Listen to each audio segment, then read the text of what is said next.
अस्सलाम वालेकुम मोहतरम नाजरीन, कैसे हैं आप सब। आज हम यूरोप के ऐसे मुल्क की सैर करने जा रहे हैं जो रूस के बाद यूरोप का दूसरा सबसे बड़ा मुल्क है। दुनिया में सबसे ज्यादा सूरजमुखी भी इसी मुल्क में काश्त की जाती है। दुनिया का सबसे गहरा मेट्रो स्टेशन भी यहाँ मौजूद है। इस मुल्क को लैंड ऑफ कैफे और लैंड ऑफ ब्रेड भी कहा जाता है। जी हाँ, आज हम सैर करने जा रहे हैं यूरोप के खूबसूरत मुल्क यूक्रेन की। यूक्रेन रशिया जंग की असल वजह क्या है, पाकिस्तानी पढ़ने या काम की गर्ज से यूक्रेन कैसे जा सकते हैं, इस मुल्क के लोगों का रहन सहन कैसा है, यहाँ के खूबसूरत मकामात कौन से हैं, ये सब कुछ जानेंगे आज की इस खूबसूरत और इंफॉर्मेटिव वीडियो में। इसलिए वीडियो को आखिर तक जरूर देखें और नए आने वाले दोस्तों से गुजारिश है कि हमारे चैनल डिस्कवर वर्ल्ड को जरूर सब्सक्राइब और लाइक कर दें। चलें आप निकलते हैं यूक्रेन के एक शानदार सफर पर।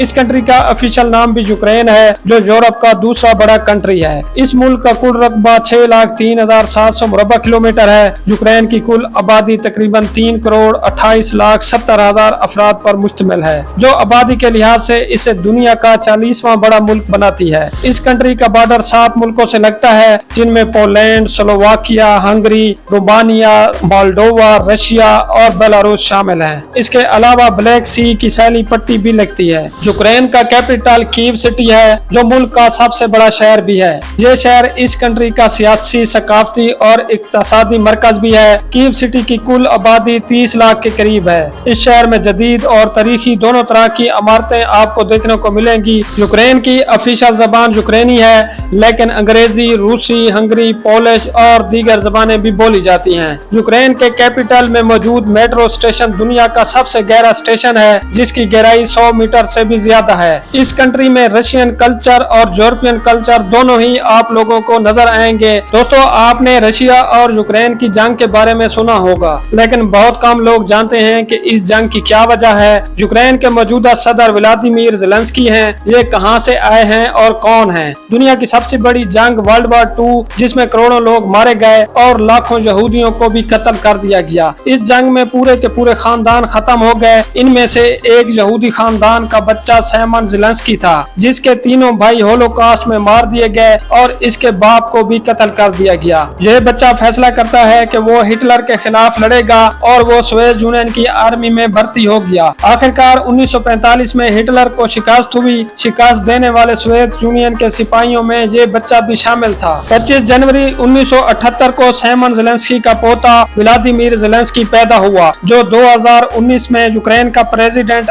का इलेक्शन लड़ता है और यूक्रेन का सदर मुंतखब हो जाता है। 2022 में एक ऐसा वक्त आता है कि जंग यूक्रेन के दरवाजे तक पहुंच जाती है। रशिया और यूक्रेन का तनाज़ात का आगाज 2014 में हो चुका था। 2014 में रशिया यूक्रेन के 2 इलाकों पर कब्जा कर लेता है, जिससे रशिया और यूक्रेन की जंग का आगाज हो जाता है। यूक्रेन नेटो का मेंबर नहीं है, लेकिन यूक्रेन ने अपना झुकाव नेटो की जानिब कर लिया, जिसे रूस अपनी सलामती के लिए खतरा समझता है, क्योंकि इससे नेटो फोर्सेस रूस के बॉर्डर तक आसानी पहुंच सकती हैं। जब यूक्रेन ने नेटो में शामिल होने के लिए 2022 में कोशिशें तेज की, तो रशिया यूक्रेन जंग का आगाज हो गया। इस कंट्री के 70% लोग शहरों में रहते हैं, जबकि 30% लोग गाँव में आबाद हैं। यूक्रेन में एग्रीकल्चर को बहुत अहमियत दी जाती है। 2011 में यूक्रेन दुनिया का तीसरा बड़ा अनाज पैदा करने वाला कंट्री बना था, इसलिए यूक्रेन में किसान होना फख्र समझा जाता है। यूक्रेन दुनिया में सबसे ज्यादा सूरजमुखी की काश्त करने वाला मुल्क भी है। रोजाना की बुनियाद पर करोड़ों लीटर सनफ्लावर ऑयल दूसरे मुल्कों में एक्सपोर्ट करता है। सनफ्लावर इंडस्ट्री मुल्क की मईशत को बहुत बड़ा सहारा देती है। दोस्तों, क्या आप जानते हैं दुनिया का सबसे बड़ा जहाज बनाने का रिकॉर्ड भी यूक्रेन के पास है, जिसका नाम अंटोनो है। इसकी लंबाई 88 मीटर जबकि इसका वजन 6,45,000 किलोग्राम है। यूक्रेन की तारीख में 26 अप्रैल 1986 का दिन ऐसा है जिसे कभी भूला नहीं जा सकता, क्योंकि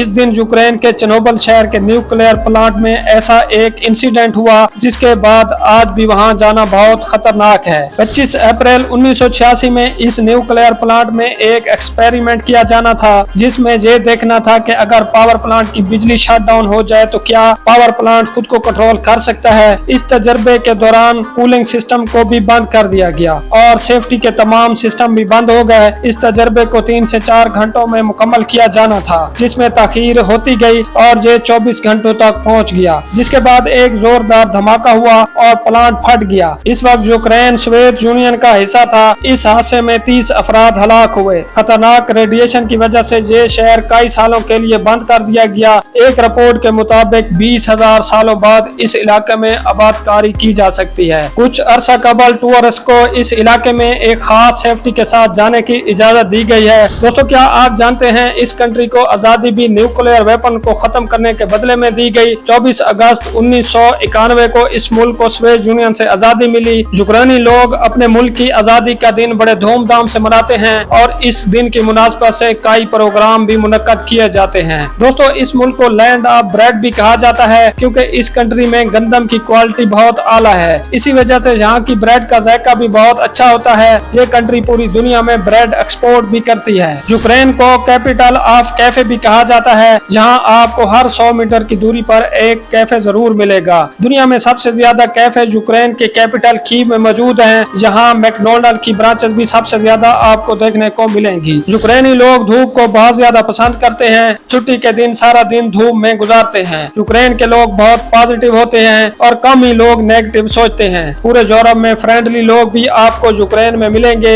इसी वजह से जो भी टूरिस्ट यूक्रेन आते हैं इन्हें किसी किस्म की परेशानी नहीं होती। यहाँ की लड़कियां भी बहुत लायल होती हैं। यूक्रेन की लड़कियां भी पूरी जिंदगी एक मर्द के साथ गुजारती हैं। कीव सिटी में बहुत सारी फेमस प्लेसेस भी मौजूद हैं जो टूरिस्ट को अपनी जाने मतवज्जो करती हैं। टूरिस्ट भी सबसे ज्यादा इसी सिटी का विजिट करते हैं, जिनमें सेंट सोफिया कैथीड्रल मौजूद है जो मसीह ज़ायरीन के लिए बहुत अहम मकाम रखता है, जिनमें ऑर्थोडॉक्स या बाज़ंतीनी फन तामीर की झलक नजर आती है। कीव सिटी में मौजूद क्रीचाटिक स्ट्रीट दुनिया की सबसे मुख्तसर लेकिन अब तक की सबसे चौड़ी स्ट्रीट है। इस शहर की इंडिपेंडेंस स्क्वायर मरकजी चौक है। आजादी की तहरीक का आगाज भी इसी मकाम से हुआ था। गोल्डन गेट यूक्रेन में 11वीं सदी में बनाया गया था। यह सुनहरी दरवाजा किले का दरवाजा था। लवीव सिटी यूक्रेन का दूसरा सबसे बड़ा शहर है। इस शहर के 70 किलोमीटर के फासले पर पोलैंड वाक़िया है। इसके फन तामीर में भी हंगरी और पोलिश कल्चर की झलक नजर आएगी। दोस्तों, हमेशा आप लोगों ने यूरोप में सब्जा देखा है, लेकिन क्या आप जानते हैं यूरोप में भी सहरा मौजूद हैं? जी हाँ, अगर आप लोग यूरोप के सहरा देखना चाहते हैं तो यूक्रेन में मौजूद ओलेस्की सैंड का विजिट कर सकते हैं। दोस्तों, सल्तनत उस्मानिया के दौर में ये इलाका मुसलमानों के पास मौजूद था, जिसकी वजह से यूक्रेन में इस्लाम भी तेजी से फैला। इसी वजह से यहाँ मुसलमानों की काफी तादाद मौजूद है। एक रिपोर्ट के मुताबिक यहाँ 6 लाख मुसलमान आबाद हैं। यूक्रेन में 65% लोग ऑर्थोडॉक्स, 15% का किसी मजहब से ताल्लुक नहीं, 2% मुस्लिम और बाकी दीगर मज़ाहब के लोग आबाद हैं। इस कंट्री में पाकिस्तानियों की तादाद बहुत कम है। तकरीबन 500 पाकिस्तानी यूक्रेन में आबाद हैं, जो ज्यादातर यहाँ पढ़ने की गर्ज से आए हैं, जिसमें इंजीनियरिंग और मेडिकल के स्टूडेंट शामिल हैं। जबकि यहाँ इंडियन काफी तादाद में आबाद हैं, जो तकरीबन 20,000 के करीब हैं, और इंडियन भी ज्यादातर यहाँ तालीम की गर्ज से आते हैं, क्योंकि इस कंट्री की मेडिकल यूनिवर्सिटीज का शुमार दुनिया की बेहतरीन यूनिवर्सिटीज में होता है। इस कंट्री में मेडिकल की तालीम हासिल करना चाहते हैं तो इसकी फीस $3,000 से $5,000 सालाना है और इंजीनियरिंग की फीस $2,000 से $4,000 सालाना है। जहाँ रहने का खर्चा तकरीबन $1,500 सालाना है। इस कंट्री में पढ़ने का फायदा ये भी है कि ये कंट्री यूरोप की दूसरी कंट्रीज के मुकाबले में काफी सस्ता है और यूनिवर्सिटीज भी आला मियार की हैं। अगर बात की जाए वीजा की तो पाकिस्तान में यूक्रेन की एम्बेसी मौजूद है। टूरिस्ट वीजा की फीस तकरीबन $100 है। डॉक्यूमेंटेशन की रिक्वायरमेंट की मालूमात आप यूक्रेन की एम्बेसी की वेबसाइट पर देख सकते हैं। जंग की वजह से बहुत सारे इंफ्रास्ट्रक्चर को नुकसान भी हुआ है, जिसकी वजह से कंस्ट्रक्शन की बहुत सारी जॉब भी मौजूद हैं। तो दोस्तों, ये थी यूक्रेन के बारे में हमारी छोटी सी डॉक्यूमेंट्री। वीडियो कैसी लगी कमेंट में जरूर बताइएगा। इंशाल्लाह मुलाकात होगी एक नई दिलचस्प वीडियो के साथ। तब तक के लिए अल्लाह हाफिज।